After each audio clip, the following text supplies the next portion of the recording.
So, Doug, if you can, give us the background, and then we'll get into the response from Louisville ISD. But tell us a little bit about the initial incident, and then where we go from here.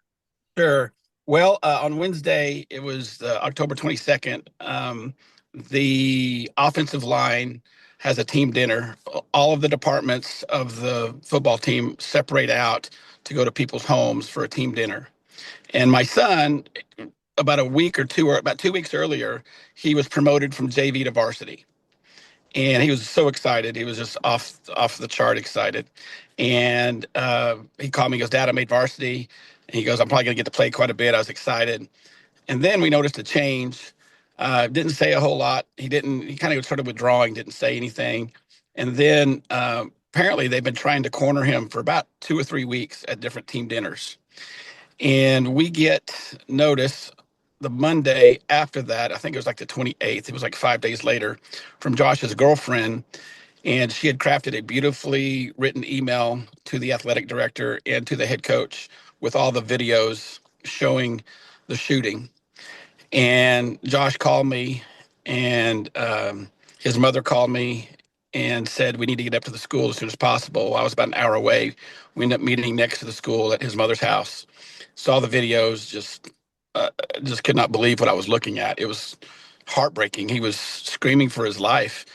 He had no idea that the gun was not real, because most pellet guns and airsoft guns, they have that little orange tip on the end of them. And he was raised on the ranch at my house. He's raised around guns. He shot many animals. He knows gun safety. And he started screaming, "Don't shoot, don't shoot." Well, after they shot first and he realized it was a pellet gun, he he he still danced around. They shot over 40 times. They hit him 8 times, and they um, said some racial slurs there. You can see in the videos. And so when we saw this, we were like, we got a huge problem.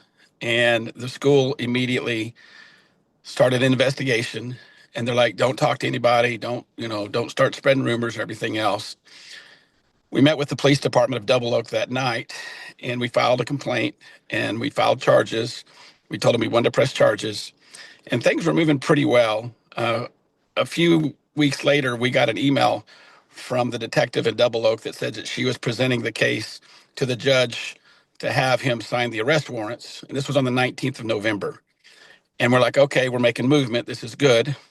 And then it just went dead silent. So I called up to Double Oak and actually spoke to the mayor. I said, "Hey, Mr. Mayor, can you tell me about this incident? What happened?" And he didn't know who I was.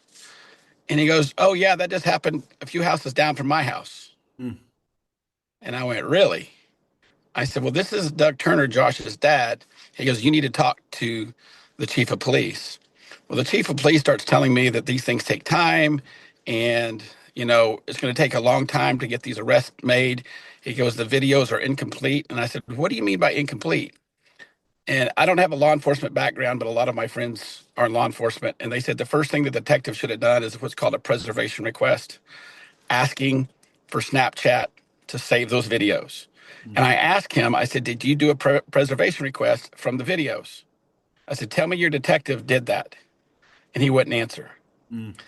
And so we sent him the videos, and the detective, we met with them, and they're like, yes, they're being charged with unlawful restraint, assault with bodily injury, um, hazing, and robbery, because they took his car keys and his cell phone and left.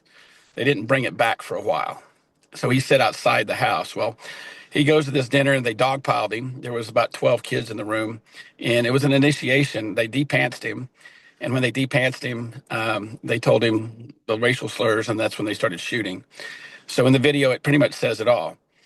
So then we meet with the school administration, and they basically said that, "Hey, we're on this. We're doing an investigation." And I said, "Thank you very much for your time and your effort, and uh, we look forward to the closure." I said, and they asked us if we had contacted the media, and we had been contacted by several media outlets, but we told them as long as everything is done properly.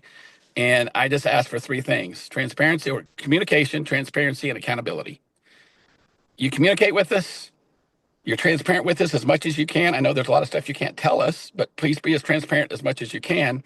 And then accountability. If you tell us you're going to call us back Friday at noon, call us back Friday at noon. If not, I'm going to blow your phone up. And they didn't do any of it, none of it. And then I said, look, we'll give them till the school board meeting. One parent came forward at the school board meeting. There's been 13 families that have come forward. One of the little boys that was hazed a few weeks earlier, his clothes, he was stripped down naked and his clothes were rolled in ant piles. And he was bit a lot of times by fire ants. He was hazed as well. There were several other families there that had incidences. And so we thought they were going to do the right thing. And I was still communicating with them. I'm like, guys, how come this coach is not on administrative leave yet? They're like, he hasn't done anything wrong because this wasn't done at on school property. I'm like, then why are these kids suspended? The biggest thing is as soon as they reported on a Monday, they called their parents up there and talked to the kids with the school resource officer. They were back in school in class. They were back in the locker room the next day. They were in the locker room for like 3 days before they were suspended. They didn't weren't suspended for a while. Now, the biggest thing that blew us out of the water was when the Coach Alexander, made a comment on the last game of the year. So the boys got suspended from the football team for 2 weeks. And they came to the game. They mocked my son. But Coach Alexander on the live stream, I'll be glad to send you the video. He was talking about, well, when we make the playoffs, we'll have all of our offensive line back. So that was 3 weeks after the incident. He had no initiative whatsoever to hold these kids accountable. None. Well, then as this investigation was going forward, we kept reaching out to the Double Oak Police Department, and they're like, look, these things take time. I said, look, you sent us an email on November 19th saying that these kids are going to be arrested, and nothing. So then we reached out to the district attorney's office, to the victim's assistant line, spoke to a woman there by Emily Baker. Nice. And she goes, Mr. Turner, we have no record of this. We know nothing. So that tells us that they haven't even presented it to the DA yet. So I went back to the school board, or to the school administration, learned a lot about school board and administration and how they talk and don't talk. But anyway, it's a different subject for a different time. But I talked to this gentleman at the administration. I said, listen, I'm coming to the school board meeting on Monday. If you do the right thing and you either put this coach on administrative leave while the investigation is going on, if you do the right thing, I will leave the media completely out of this because my phone's blowing up. I go to the school board meeting this last Monday, a few days ago, nothing. One parent came forward. They do this thing called rodeo, and it was a private thing that the coach did with the players, puts them in a circle and make them basically shoulder to shoulder, two of them in the center of this circle, and they pretty much go at each other until the coach blows the whistle or one of them passes out. And apparently this has been going on for a while. And when you mentioned that word to my son, he's like, Dad, we don't talk about the rodeo. We have a brotherhood there. What goes on in the locker room stays in the locker room. But there's been several other instances. So what we're hoping for is when all the information has come out and made public, that the school board and the school administration is going to have a change of heart, because the corrective actions that they were looking at taking for now saying that we're going to move the team dinners back to the school with supervision, these are things that they should have been done a long time ago. There's no reason that this should have happened to my son. None. With all the information, they have reports after reports after reports at the school of other hazing incidences that were never taken forward to the police department. The lucky thing with us is, being that it didn't happen on school property, we could go right to the local authorities and they couldn't stop us. Yeah, So and then here we are though with the local authorities at this point not having done anything, right? So that leads us to, what are the current asks or demand of you and your family? Because there was some accountability in the sense that the students were suspended, right? But it goes beyond correct. that from the district. Are you asking for accountability for the coaching staff, and then also, Correct. publicly more policies in place? And then what about from a law enforcement perspective? Is that still just silent? It's still silent. We did find out a little while ago that the detective is meeting with the district attorney today. Go figure. When this case broke, they're meeting today. There again, I asked for communication, transparency, and accountability. Let us know what you're going to do. If you're not going to press charges, that's fine. We're taking it to the Texas Rangers. With the school district, we're very disappointed because my son doesn't even want to go I mean, he's supposed to be a starter next year, supposed to be the best senior year of his life. He's 6'3", weighs 250 pounds, big offensive lineman, huge, huge in football. He's looking forward to this moment, and they've just diminished it. And we got him into therapy right away, but the accountability is they've never even called one time to even check on him. His student counselor that he is the aide for, he's a aide there for one period of his class. She didn't even know about any of this. We got him directly into MDRT therapy, the rapid eye movement trauma therapy. They reported on Monday. On Wednesday, he was in therapy, and he's been in therapy ever since. And literally, we just left there today, and the therapist is like, "I'm glad we got a hold of this when we did, because this could be." He's woken up several times at night. Don't shoot, don't shoot. The PTSD is there. The accountability needs to start from the top. It's hard for his mother and I to believe that the coaching staff had no inclination whatsoever of any type of hazing that's going on.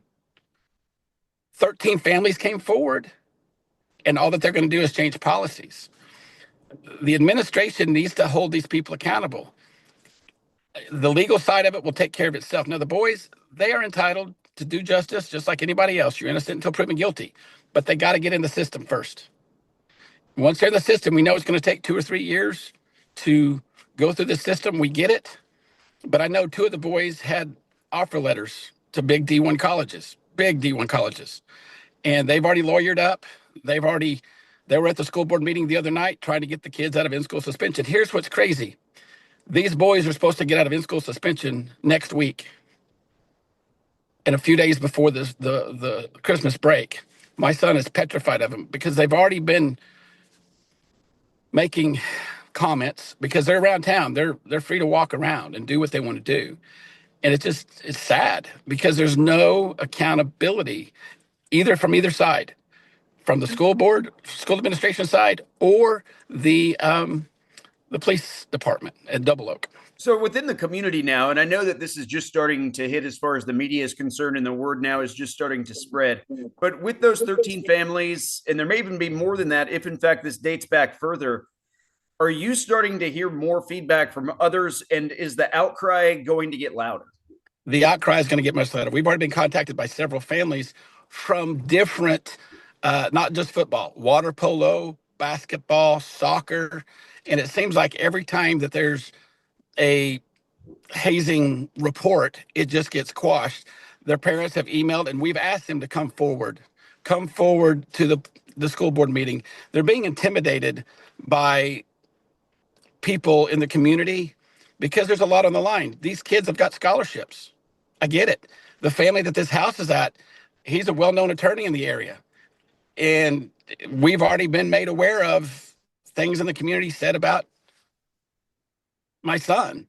Like, it's not a big deal, but it's going to get louder once the arrests are made and that document, all the documentation that can be released from the true investigation. Because right now, the school is not obligated. If you would like to send an open records request, a lot of it's going to be redacted because these guys are juveniles.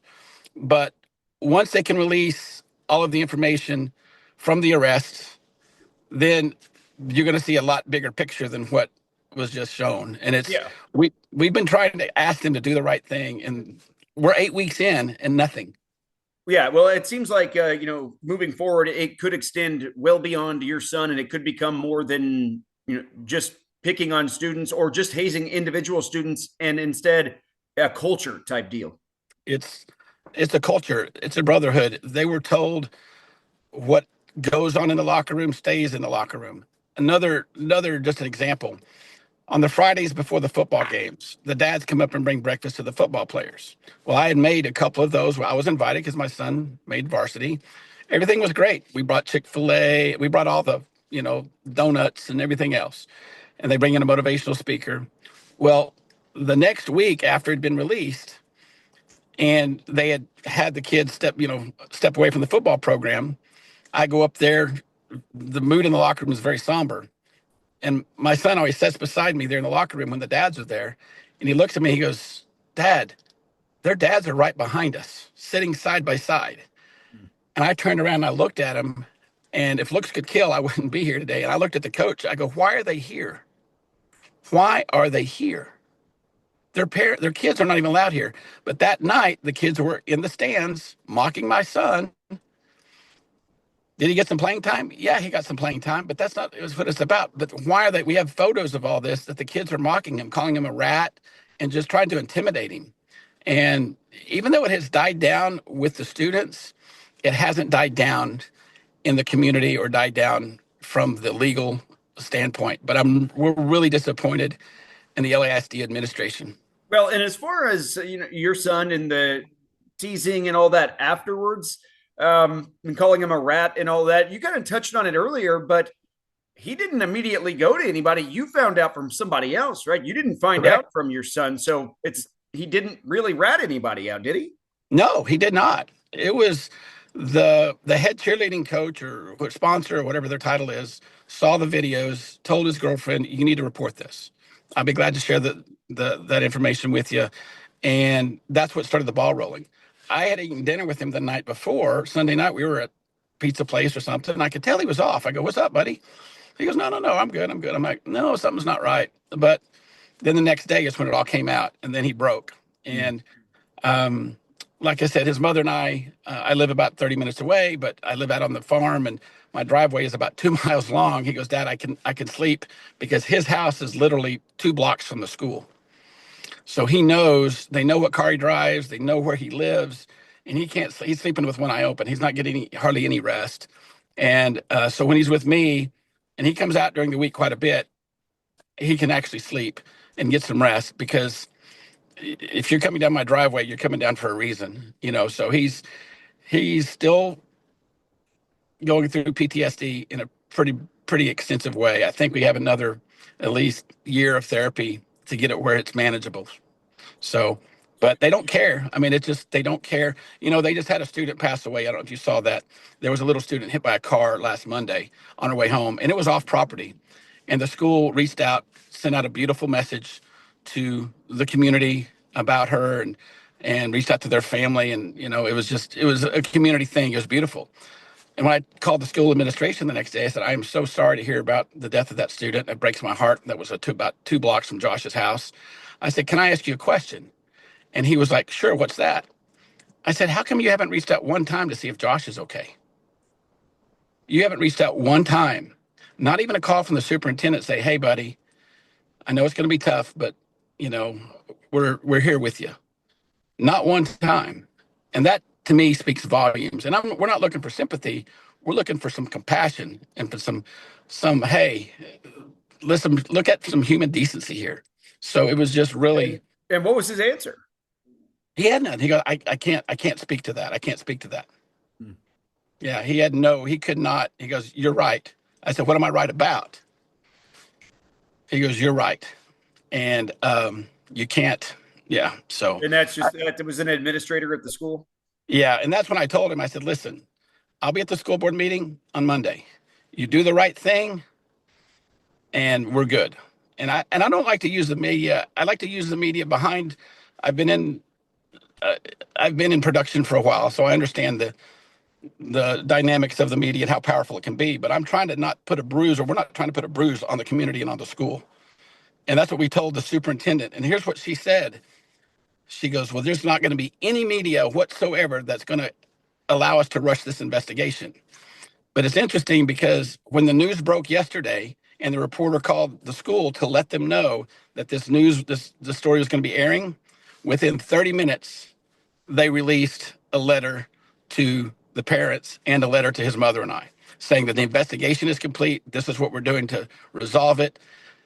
I'm like, "Well, that's fine." But I think what's going to happen is once these charges are brought forth, I think, I hope that the LSD administration and school board are going to take a different position because now these kids, it's a different, they don't need to be back in the school. They don't need to be back in the school. And So, there's a lot to do moving forward, or a lot to be determined moving forward. But I'm just wondering, from your perspective as a parent, are you seeing anything that might lead you to believe why the complaints are being ignored? Because if 13 families are involved, a student who's an up and coming athlete, a young student, is getting shot with a pellet gun, you think that'd be a pretty quick decision and a pretty easy decision, and also from a law enforcement perspective? I Are have my there reasons why, do you think? I have my professional opinion. Um, I'll be ready to share it here as soon as these charges come forward. But I think there's a lot at stake for these players, scholarships wise, financial incentives. I know one of them had like 9 offer letters from 9 D1 colleges. So a lot of it's interesting you say that. At the school board meeting, one of the parents of one of the perpetrators was there, and she brought her attorney, and she was there recording one of the public speakers, and you can go to their website and download it. She was talking about the rodeo thing I was telling you about, and her attorney was there to try to protest. He was trying to get their son out of in-school suspension, and it was denied. And so they've attorneyed up pretty early. So there's just a history of the culture, but we can. Oh, I'll be able to address this with you not much longer, but I think you're going to see a very huge outpouring of information here pretty quickly. Yeah, there's just a lot still to be determined. This is still very much ongoing and raw. In fact, we're kind of in the beginning stages. We are, you're not by any means. Your Right. son certainly isn't, but you know what I mean as far as this thing Right. is unfolding. Yep. I agree. Yeah. I can't say thank you enough for reaching out and getting the word out there. Here's the main thing here. One, we know that this should have never happened. Two, we don't want this to happen to any other child ever. There's no reason for this. There's no reason for it. And just the pain that my son's going through, there's no reason for it. And and he's being strong. And we've asked him. He was a part of the decision process about going to the media. He goes, Dad, I'm so done with this. There's not doing anything. He goes, I don't feel safe in the locker room. When I do bench presses, are they going to catch that bar if I can't catch it? Right. I don't feel safe. Yeah. Well, Doug, we So, appreciate you sharing your story with us, you and bet. we'll get the word out. We'll check back in as this thing goes along. All right. Thank you very much, Clayton. Okay, Doug, thanks. Appreciate your Okay. time. You bet. Bye bye. All right, bye.